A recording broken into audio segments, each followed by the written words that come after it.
Hello friends, so today's video is going to be my full March wrap-up. I read 6 different new releases and I have done 2 videos dedicated to those 6 new releases because I had a lot to say about them. So if you are looking for more in-depth thoughts about those, I'll have those videos linked. I did have 1 DNF and then the rest of it I'm actually excited because I got around to quite a few different things, some of which are things that I know some of you have been kind of waiting for me to get around to.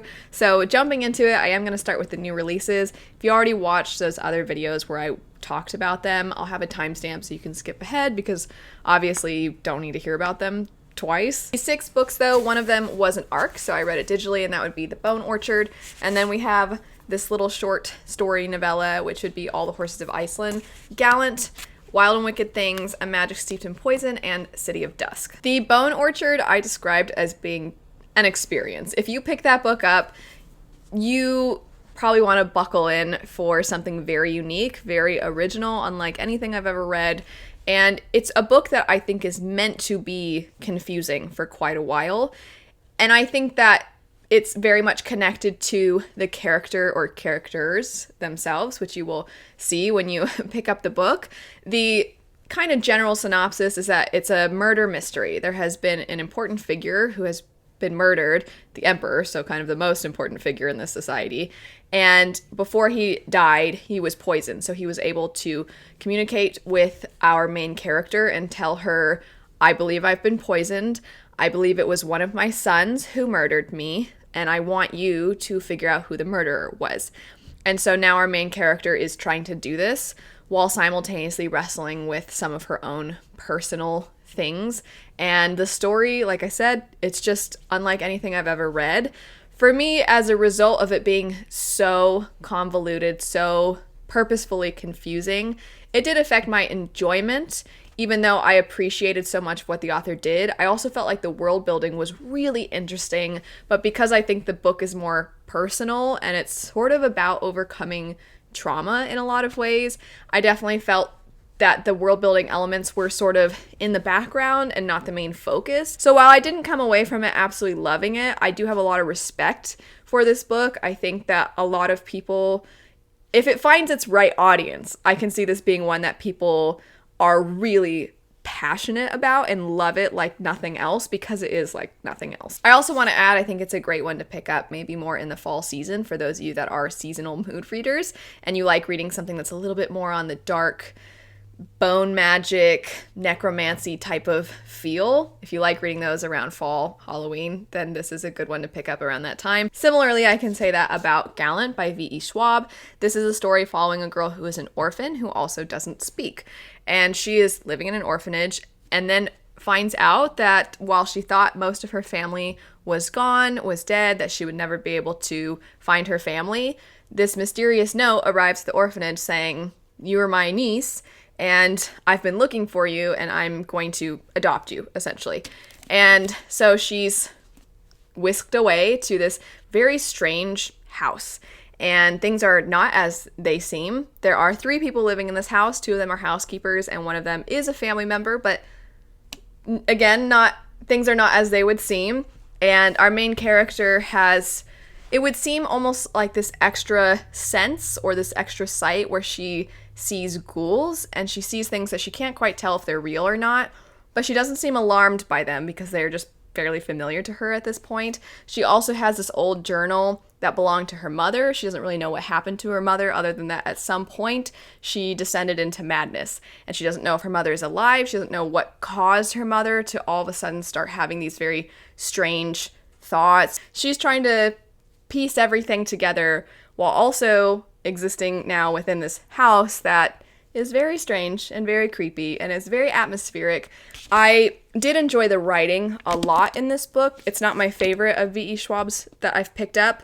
As usual, I think V.E. Schwab has really interesting ideas, and this is a time when I think the idea and the atmosphere were really the things that were shining the most. And I think something like Vicious and Vengeful or Shades of Magic, while they also have cool ideas, I think those ones feel more like plot-driven and character-driven, where this one felt more like a feeling, like a vibe, if that makes sense. From there, we have All the Horses of Iceland, and this is told in a way that feels very old. So it literally feels like it is being told by someone who lived in a different time. It's historical fantasy, and in a lot of ways it doesn't really feel like fantasy, even though there are aspects to it that are not exactly real. The idea is that the author is crafting this mythology around the Horses of Iceland. And if you don't know, the Horses of Iceland are unique to Iceland. There are not horses like them anywhere else in the world. And I really appreciated seeing, she clearly is an extraordinary writer, and she has done a lot of research into history. So if you're somebody who really enjoys history, but you like seeing almost a fantastical or magical realism twist to history, I think you would really, really like this. Like I said, it's very short, and so you could probably pick it up and read it in an evening or in the morning before work or something. But it's strange because this is another one where I can't say I came away from it really feeling like I enjoyed it the same way that I enjoy a lot of my other fantasy books. It very much felt like I was being taken on this tale and being told this mythology, which she succeeded in doing what she set out to do. It felt like a myth, which was really cool, but also I would say not exactly a fun read. But not everything needs to be fun, right? So I appreciated the writing itself. I appreciated the way that she was able to pull from history, and I appreciated what she was writing about, because the Horses of Iceland are extraordinary. They're so cute. When I went to Iceland, the whole 2 weeks we were there, which was a road trip, you just see them on the side of the road, like they're all over. I got to ride some horses, and you see them, and every time I'd see them, I'd be like, oh, horsies. And you know what? My husband, he didn't get tired of it, because he also would be like, oh, because they're great. They're adorable, and they're lovely, and they feel magical. Next up, we have City of Dusk. This is an adult fantasy, multiple perspective, very epic in size, in culture, in the amount of perspectives kind of book. And this is one that, by the end, I really did end up enjoying it. I am kind of waiting to see what we get in the sequel, because it's the kind of book where I'm like, okay, we've laid the foundation. I'm in, but also I don't know what we're going to get in book 2, so there's some books you read and you're like, I will forever pick up the rest of the books in this series, unless the author just trashes the rest of it. But with this one, I'm like, I don't know where we're going to go with it, but I'm excited to find out. And there are so many different perspectives. There's these 4 different areas within this realm, and each of these different areas we have a perspective from them, and then we sometimes have siblings of those main perspectives, and I think you get somewhere between 7, 8, 9 perspectives total. Each of these 4 areas has their own magic system. We have life, death, light, and darkness. So that doesn't sound particularly unique, but what the author does with the details of those magic systems is really unique. It's actually really cool. It's just, there's 4 of them. There's 4 different magic systems, and each of these different places, they have a magic system based off of their god or goddess that they believe the different houses have descended from. And so there's a lot to do with the lore. There's a lot to do with different cultures, depending on the god or goddess, depending on the kind of magic. And these 4 heirs to these houses are being pitted against each other because one of them is meant to eventually sit on the throne. But at the same time, they've all kind of grown up with each other. They know each other. Some of them are friends. Some of them are romantically involved. Some of them really don't like each other. But there's sort of this sometimes we're enemies, sometimes we're allies aspect to the book. I almost DNF'd it multiple times because there is just a lot to take in, and it took a while. And on top of that, some of our characters are pretty young, and sometimes some of the characters are a little annoying.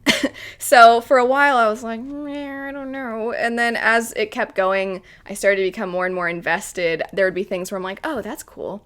Oh, who's this new person? I like this new perspective. By the end, I was really kind of into it. I thought it was pretty cool. But at the same time, I can see where it might be a little much for some readers because it is so much. There's so many perspectives. There's so much to take in.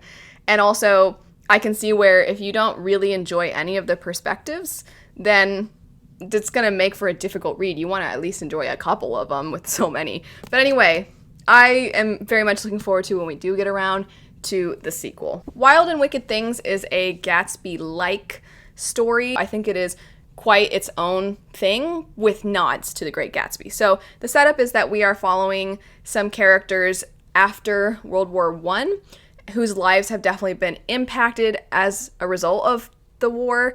And one of our main perspectives is sort of the Nick type of character. They go to this island to receive their inheritance from their long-lost father. And this island, there's been rumors and whispers of there being magic on this island, and it would seem that this character's neighbor, her name is Annie, it would seem that her neighbor, who's sort of the Gatsby character, has these extravagant parties that might be a little bit more than just extravagant, and people warn her, stay away from them, stay away from your neighbors, there's weird stuff going on. And so she's like, oh, okay, oh, I'll stay away from them. And then she decides while she's on this island, she's going to reconnect with an old friend of hers. And there's a lot to do with the history between her and this old friend who is the sort of Daisy-like character. There's a lot of history between them, and there's a lot to do with their friendship and the reasons why there's sort of cracks in their friendship, but also at the same time why their friendship is so important to the both of them. And then you see the way that this character is connected to the neighbor and how all three of them start to come together, and you start to see the magic and the witchcraft. If you are the kind of person that really appreciates truly gray characters that maybe lean a little bit into almost villainous, if you like those kinds of characters, I think you're going to really like the characters in this book, because as you learn more about them, you really see how at times selfish they can be. You also see the backstories of some of them, and I really thought that the aesthetic of the book, this is another great one for fall, I really enjoyed the atmosphere that the author created.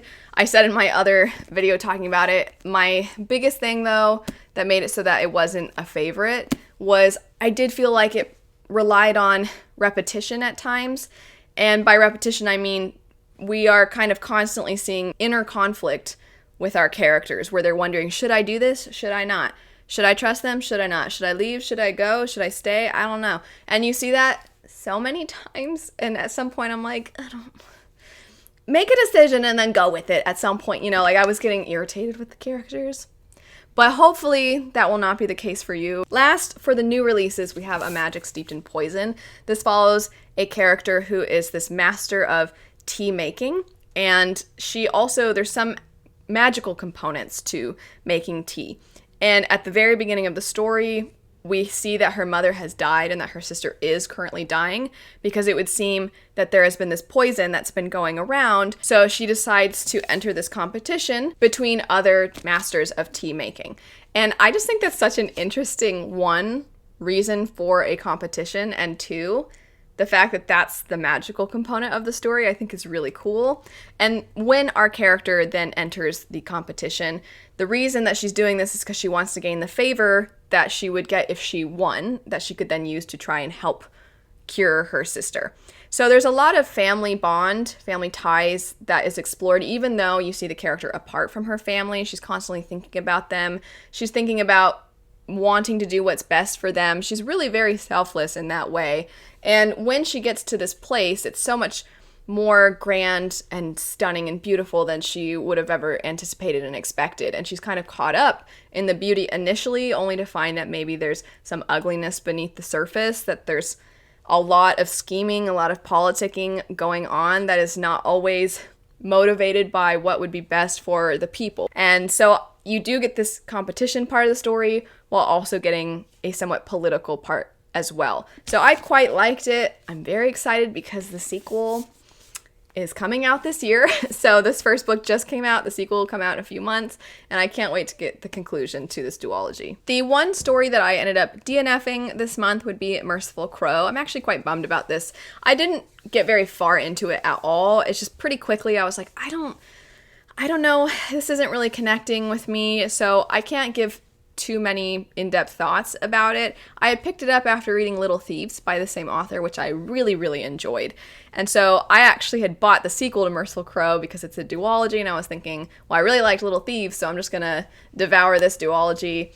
And that first one was just not working for me, but it seemed very interesting. I didn't get very far in, but that is the one that I put down this month. Next up would be the first book in the Codex Alera series by Jim Butcher. This is, I believe, a total of 6 books, and I own them all because at my local used bookstore, they had all of them. I had store credit, and they were, this one was $5, and I had store credit, so I was like, well, I might as well get all of them.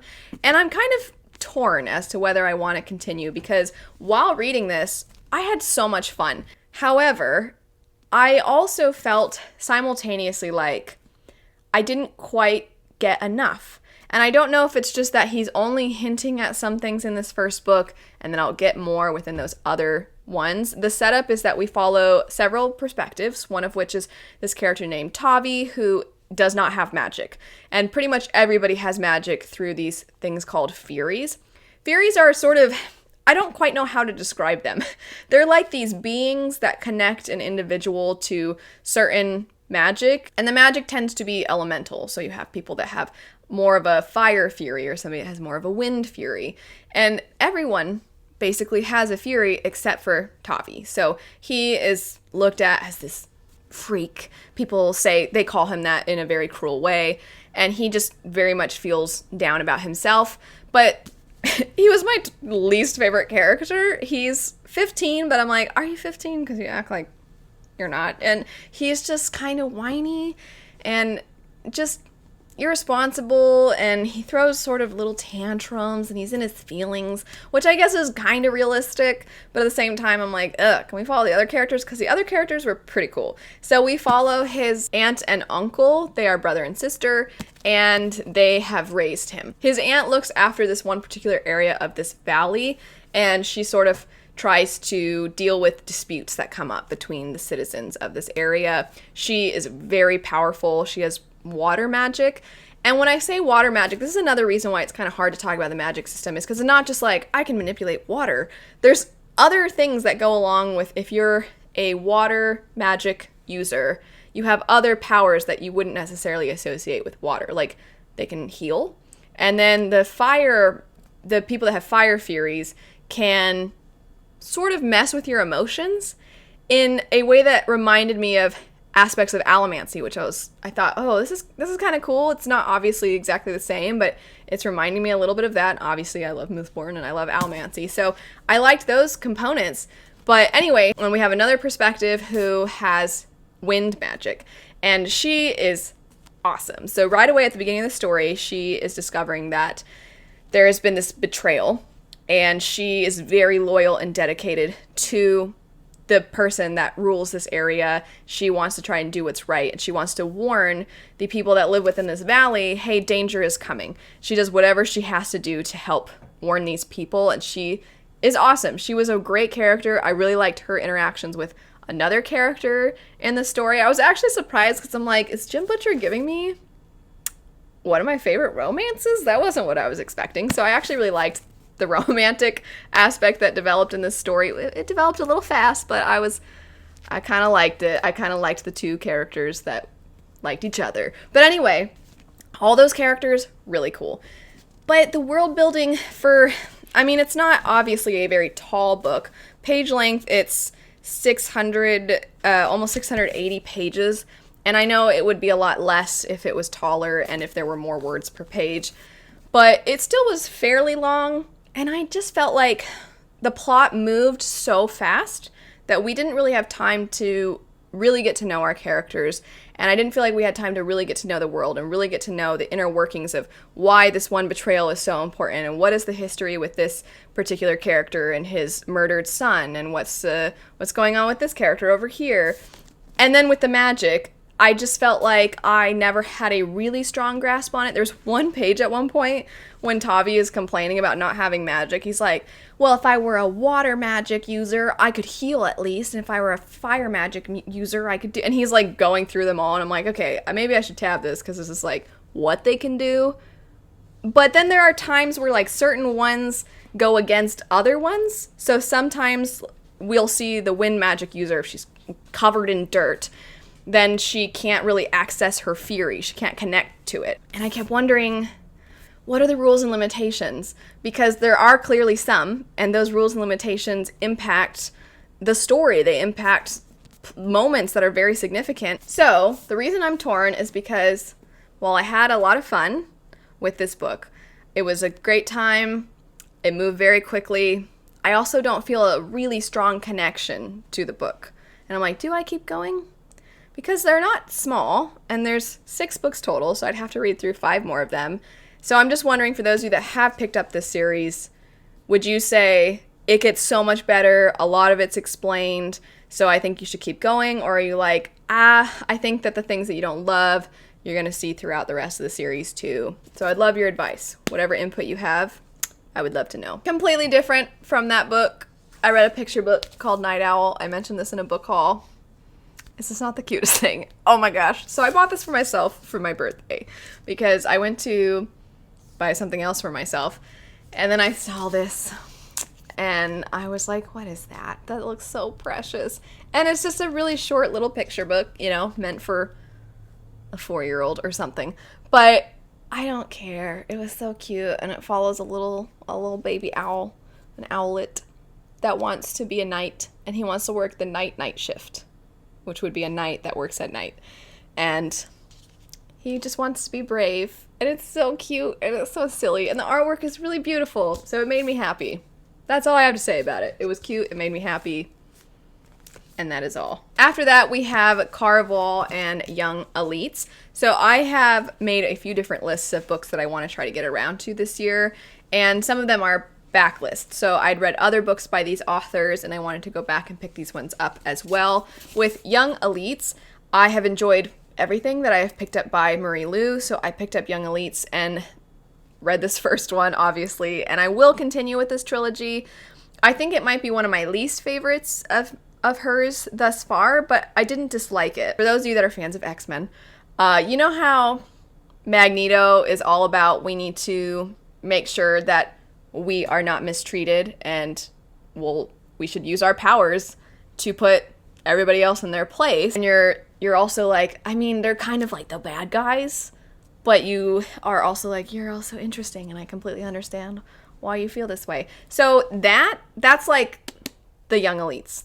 That is essentially what they are, is they are magic users who are fighting back against a system that oppresses them. And then also Caraval, I have this beautiful edition because I read Once Upon a Broken Heart, and I adored that book. It was just so much fun, and it was cute, and it was charming, and it was cheeky, and it did not take itself too seriously, and it sort of made fun of itself. It made fun of the genre that it's within, while also using a lot of tropes and cliches, but knowing like, I know I'm using this cliche, and I just had a great time with it. And so it ended up being a surprising favorite of last year, and my very sweet husband was like, well, this author also wrote this book, so I'm gonna buy her this nice edition. So Sean bought me this edition, and I've been meaning to try this series out.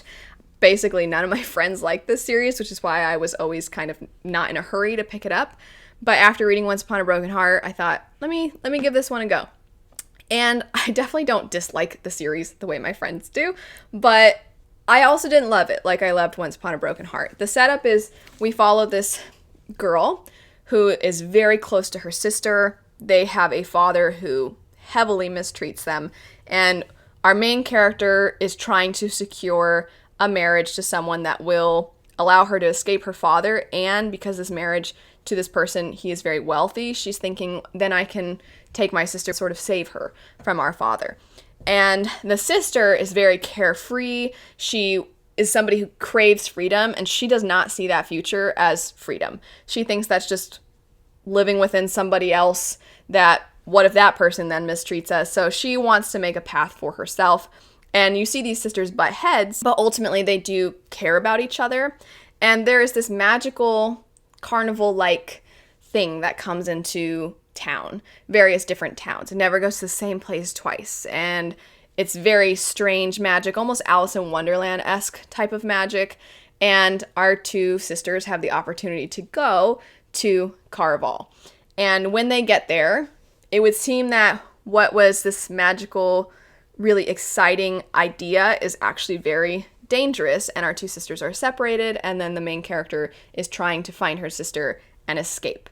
But maybe it's not even her sister who needs to be rescued, because she's dealing with a lot while she's at Caraval. The writing was very colorful, and some people really don't like the writing. It actually didn't bother me at all. I thought it was fun. I thought it was fitting to our character, who has, I believe, what is called, I might be pronouncing this wrong, but synesthesia, which is where you experience certain senses through other senses. I compared it to Alice in Wonderland a second ago, and the thing is, I'm not really an Alice in Wonderland kind of person either, And I just didn't feel like this one had quite the same level of charm and humor that Once Upon a Broken Heart has, which does exist within the same world. So it's a similar kind of magic. But in that one, it was entertaining. And in this one, it was creative.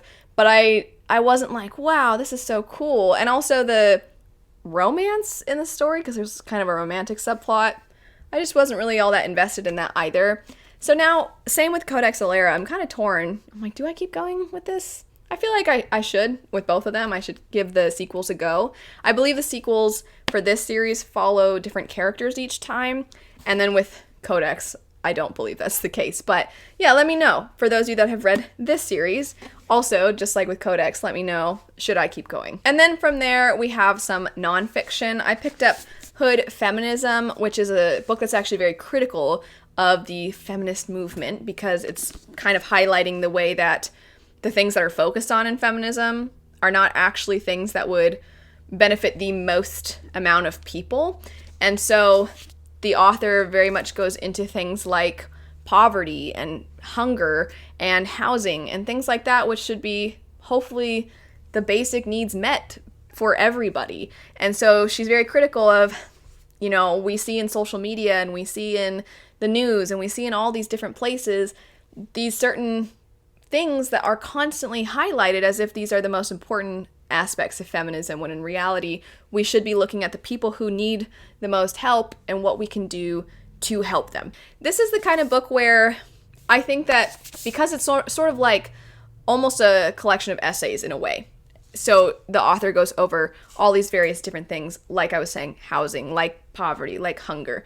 They're going over all these different things, and it even says it's notes from the women that a movement forgot. Notes feeling like, here's a foundation that we can build on in discussing this particular topic, but it's not going to give you all the data. It's not going to give you all the stats. It's definitely referencing other things in the back, as a nonfiction should. It has the references in the back. For example, it mentions Evicted, which is just the most remarkable nonfiction book. If you haven't picked up Evicted, it is very eye-opening. It's very alarming. It's hard to read, but it is an amazing work of nonfiction. But this author is referencing things like that. So it's very much kind of the beginning of the conversation. And I think if you're somebody who is looking for all of the stats, if you're looking to see all this research, that's not really what this is. It's more of an awareness kind of a book. It's here are these things that I think we need to focus on. Here's why we need to focus on them. And then here are other things that if you want that information, here's where you can go to get more information about each of these points. And then very different from that, I read The Hidden Life of Trees. So this was wonderful. I, in March, went to see the redwoods for my birthday. And it was kind of a dream come true. I'd always wanted to see the redwoods. My dad used to always tell me about these beautiful giant trees, and I've always wanted to go. I've always wanted to see them, and so we went, and it was fantastic. I, before going on this trip, watched this new documentary called The Green Planet, which is narrated by David Attenborough, produced by him. He's amazing. He did Planet Earth, Our Planet, all these amazing, breathtaking documentaries. And I really wanted to watch Green Planet. And I was so frustrated because for a little bit, it's only available for people in the UK. And so I had to kind of do some VPN type of magic so that I could watch it. And it was so fascinating. Everything to do with plants in that was so interesting. And I just wanted to learn more, and I was recommended this book, which does discuss a lot of similar things that are mentioned in that documentary. And so I picked it up, and it was great. I do think, though, it's the kind of book where there's a lot of information, and I definitely did not retain all of it, especially because obviously not every tree behaves the same. If you're wondering, like, what even is this? It's going through the ways in which trees communicate. It goes through trees' lives. It goes through the way that trees that are in these old forests, how they interact with the other trees in the forest and other life forms in the forest, we'll call them, differently than man-made forests or something that you would just plant in your yard. And it's so interesting. It talks about the way that fungus plays a role, the way that the root systems they sort of aid one another, and the way they can sense their own offspring. It's so interesting. It's so fascinating. But it's also, like I said, a lot of information. And sometimes, like, this tree will behave a certain way, and then it's like, but actually this tree behaves differently. And I'm like, okay, so a lot of trees behave in different ways. So it can be a lot, and it's the kind of book that I will definitely have to probably reread at some point, and then I want to come back to and revisit. And I really loved it, though. And I just think that so many of us have no idea how all of this works. And I found it so interesting. And I just want to say, the author is hilarious in a very subtle way. He's very funny, but it's kind of little things here and there. So, for example, he talks about, there's a whole portion on the book about the exterior of trees, the bark, which he has this analogy to our skin and how it's sort of similar. And then the way that he just goes further and further into this comparison is very silly, because he'll be like, you know, talking about how a tree that's like shedding a lot, we'll say, it's kind of like if a person has dandruff, and then he's like, and you know, a friendly person who notices might recommend an anti-dandruff shampoo. And just like, he's very silly. I don't feel like I'm not doing it justice, but he's very silly at times, which also made for a really fun reading experience, because it's so much, so many facts and so much research that I almost feel like you needed it delivered in a fun way. It's kind of like when you have a professor for a topic that maybe not everybody finds all that interesting, but because the professor is so good at their job and they're so passionate about their job and they're so funny that you're captivated by everything they're saying. That's kind of how I felt about this book. So if you haven't checked out Hidden Life of Trees, and if you are able to watch Green Planet, I highly recommend both. Finally, that is it for all the things I picked up in March. I would love to know your thoughts on any of the things I mentioned, your recommendations, your thoughts as to whether I should continue some of the series that I talked about. But anyway, thanks so much for watching. I hope you have a fantastic rest of your day, and I'll see you all later. Bye.